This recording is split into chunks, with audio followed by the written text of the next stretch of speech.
веднаш на стартот да ви разрешам дилеми или конфликт на интереси.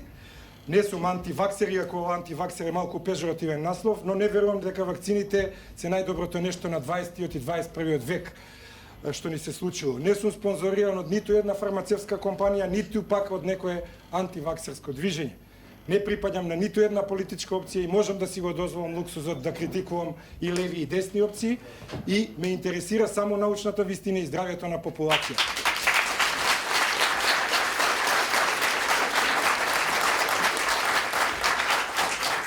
И малку црн хумор на почетокот, ако ме најдете во Вардар или во Ендек, тоа значи дека не сум извршил самоубиство, туку некој од фармацевската мафија силно ме уби. Но ни најмало течење на секретот носот не би требало да има кога се вакцинира детето, а на децата кои што веќе имаат аутизам, ја на родителите, нормално тоа е нивен ризик, потоа не препорачувам понатаму, затоа што е докажано дека со секоја наредна вакцинација доаѓа, дури да имате подобрување со третманот, што го правите, доаѓа до повторно регресија во неговиот развор и подобро е сега што би правеле со братот и сестрата кои што немаат аутизам во услови на епидемија, ако имаше епидемија реална во Македонија, тогаш тие би можело, али бар да имаат над 3 години, кога имунолошкиот систем е веќе зрел, па да се вакцинираат со МПР и да се молат на Господ, што велиме да не добијат аутизам. Во однос на вакцинирањето, значи во САД се оди, кога имате епидемија со морбили, например, се оди на моновалентна вакцина. Дури ако се согласиме дека треба да се вакцинира. Што има ние да му даваме сега на едно машко дете против рубеола вакцина и да му правиме имунолошки удар или на женско дете против паротит која знаеме, значи ако мора веќе да се дава во под наводници епидемија која што е смртоносна, иако мислам дека ваква паника немало ни и од 1972 кога имало вариола вера која што е абсолютно ПТН мутации, потоа TSC1, TSC2 и така натаму. Според мене, особено кај што се работи за секундарен аутизам, а тоа се 5 до 10% е апсолутно контраиндицирано понатаму тоа исто дете вие да му давате вакцини, затоа што или ќе добиете влошување на клиничката слика или влошување на епилепсија, ако нема епилепсија ќе добие епилепсија, така што тука треба да се биде многу внимателен и понатаму ќе кажам во предавањето. И се работи за персонализирана медицина, за кој што јас во предавањето имам 2 до 3 слайда.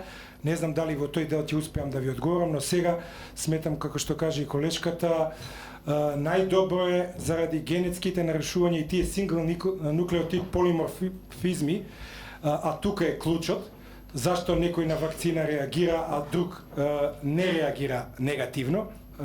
Тука е клучот, но Македонија и околните земји се доста сиромашни земји, особено Македонија, што мислам дека во следните 50 години ние нема да го имаме тој благодет да можеме прво да направиме геном скрининг или целосен геномски скрининг на детето, па потоа да го вакцинираме. Инаку тоа е, мислам, одговорот и мислам дека ќе бидете задоволен. Тоа е одговорот, значи прво да се направи геном скрининг кој што кошта околу $1000, например во САД од прилика, а во Македонија веројатно и повеќе кај приватниците и после тоа да се оди на вакцинација. Благодарам за сега.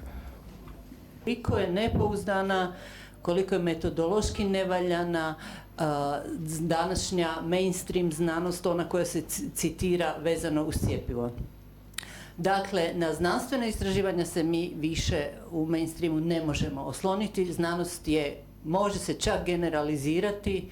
Dakle, ova znanost koja stiže do liječnika, koja se objavljuje u velikim uglednim znanstvenim časopisima, postala apsolutno nevjerodostojna i kritičari poput Ioannidisa tvrde da je više od polovice onoga što se objavljuje danas u znanstvenim časopisima nepouzdano, metodološki nevaljano i pristrano. Dakle, 2 su cjepiva po mom mišljenju nepotrebna, a za ostala cjepiva se zalažem da se svako ponaosob, krenimo od svakog pojedinačnog cjepiva, preispita prvo u pitanju potrebe za cijepljenjem. Dakle, vidjeli ste da za čitav niz cjepiva postoje vrlo upitna potreba. Dakle, za svako cjepivo, ja sam navela, trebalo bi dokazati da je bolest protiv koje se cijepi teža, nelječiva, nespriječiva na druge načine, proširena, a da je cjepivo sigurno i djelotvorno. Sa cjepivima vi ne radite ništa dobro. Vi dovodite u opasnost tada dijete da je neprestano u situaciji akutne infekcije, a infekcije uopće nema. Ovo je sad posebno na znanje liječnicima, pedijatrima, svima koji onako bez razmišljanja cijepe djecu. Ona epidemiološki iskazana razlika između jako cijepljene djece i necijepljene djece, a da cijepljena djeca su puno podložnija infekcijama. Pa to je normalna stvar.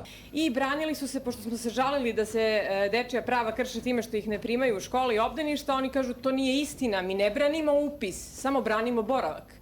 Dakle, izvolite se upišite, ali ne možete ići u školi. Eto, to je odluka Ustavnog suda Republike Srbije. Pored isto po zakonu o informacijama o javnom značaju smo dobili gotovo za sve ljude potvrde iz instituta Torlak, dakle na virus malih boginja, i interesantno što smo našli u par slučajeva da su deca par dana nakon primanja vakcine u ovoj epidemiji obolevala od malih boginja. Dakle, evo imate ovde 6 slučajeva. Šta mislite, koji je tip virusa? Mislim, čisto ovako. Genotipizacija svakako nije vršena, niti se ko na to bazira. Ovo radi, pa zbog ovoga. Jednostavno, decu vam ne damo.